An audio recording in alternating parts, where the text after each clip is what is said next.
जेब सिंधी का अफसानचा सुनते हैं। उन्वान है बोतल, बूट और किताब। इसे सिंधी से उर्दू के कालिब में जनाब आकाश मुगल ने ढाला है। कार मेन रोड से मोड़ काट कर गली में जाकर रुक गई। उसने 10,000 रुपये निकाल कर ड्राइवर के हवाले किए।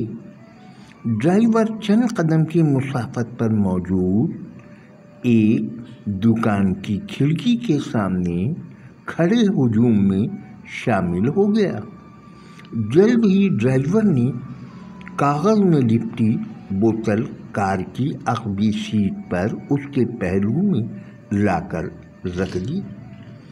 शहर के फैशनेबल इलाके से गुजरते हुए उसने कार रुकवाई और एक मारूफ कंपनी की बूट शॉप में दाखिल हो गया। बूटों की एक जोड़ी पसंद करके बिना उसकी कीमत पूछे पैक करवाई।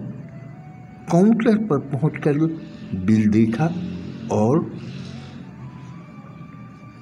जेब से 15,000 रुपये निकाल कर अदा कर दिए।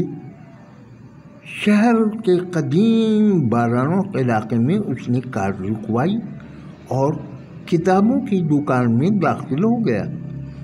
खासी देर तक वो मुख्तलिफ शोरा की किताबें उलट पुलट कर देखता रहा और फिर उसने दुकानदार से एक मकबूल शायर का दीवान तलब किया। दुकानदार ने बेहद दीदा जेब ज़ख़ीम किताब निकाल कर उसके सामने काउंटर पर रख दी। उसने किताब खोली और किताब की कीमत देखकर ताज्जुब से चिल्लाया, अरे 600 रुपये। दुकानदार बिला ताख़िर बोला, लाइए जनाब, आप 500 ही दे दें, मगर किताब ज़रूर लेकर जाएं। नहीं, किताबें बहुत महंगी हो गई हैं। अलीम इस्माइल अफसानचा सुनते हैं। उन्वान है तीखे तीर। एक मशहूर मुसन्निफ की किताब मुआशरे में औरत का मुकाम का रस्मी इजरा। मुसन्निफ ने अपनी तकरीर में औरतों को बेहयाई का जामा पहने टिकटिकी लगाकर घूमने वाले नौजवानों पर खूब तीखे तीर बरसाए। प्रोग्राम के इख्तिताम में सभी हाज़रीन को एक एक किताब दी गई। मुझे भी एक किताब मिली जिसके सरे वर्क पर एक खूबसूरत नीम उड़ियाँ औरत की तस्वीर थी। मोहम्मद अलीम इस्माइल का एक तीखा अफसानचा सुनते हैं। उन्वान है नदामत। बहन ने अपने भाई का लैपटॉप बंद करते हुए कहा, भाईजान, आपकी फेसबुक सर्च हिस्ट्री में सिर्फ मैं ही नहीं हूँ। और वो नदामत के पसीने में डूबता चला गया। अफसानचे की रवायत को कायम रखने के लिए, अफसानचे की आबयारी के लिए चैनल का हल्का वसी करें ताकि अफसानचा ज़्यादा से ज़्यादा अफराद तक पहुंच सके। M.A. हक भारत के मशहूर अफसानचा निगार। इनका अफसानचा सुनते हैं। उन्वान है लाजवाब।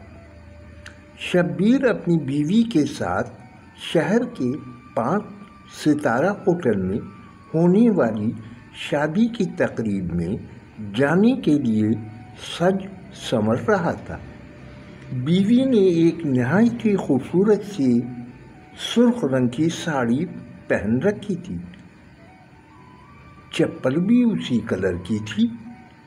شبیر کالے کوٹ پر لال رنگ کی ٹائی پہننا چاہتا تھا، لیکن ان کی مطلوبہ ٹائی انہیں مل نہیں رہی تھی۔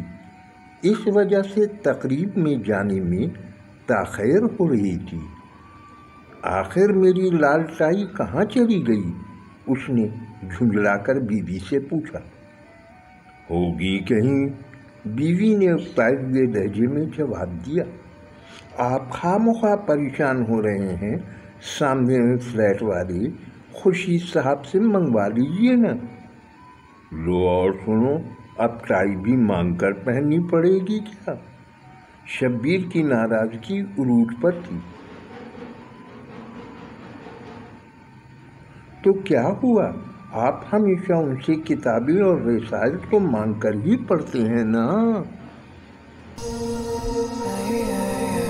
ابن عاصی افسانچہ نگاری میں ایک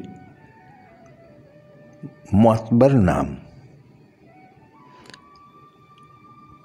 ان کا ایک افسانچہ سنتے ہیں، عنوان ہے نامعلوم افراد۔ مقامی تھانے کے ایس ایچ او نے چوک پر لاشوں کا معائنہ کرنے کے بعد وہاں جمع لوگوں پر ایک نظر دوڑائی اور ذرا اونچی آواز میں پوچھا، تم میں سے کوئی اس واقعے کا عینی شاہد ہے؟ اگلی لائن میں کھڑا ایک بزرگ صورت شخص آگے بڑھا اور بولا، ہاں، میں نے سب کچھ اپنی آنکھوں سے دیکھا ہے۔ ایس ایچ او نے اس کو سر سے پاؤں تک گھوٹے دیے طنزیہ انداز میں کہا، بزرگو، آپ گواہی دینا پسند فرمائیں گے؟ بزرگ صورت شخص نے نہایت اعتماد سے جواب دیا، ہاں، میں گواہی دوں گا۔ ایس ایچ او اس کا اعتماد اور لب و لہجہ دیکھ کر سنبھل کر بولا، جن موٹر سائیکل سواروں نے یہ گھناؤنی واردات کی ہے، کیا آپ ان کو پہچان سکتے ہیں؟ بزرگ صورت شخص نے کہا، پہچاننے کی کیا بات کرتے ہیں؟ میں تو 66 سالوں سے ان کو جانتا ہوں۔ ایس ایچ او نے جلدی سے کہا، کون تھے وہ؟ بزرگ صورت شخص نے نہایت سنجیدگی سے جواب دیا، وہ نامعلوم افراد تھے۔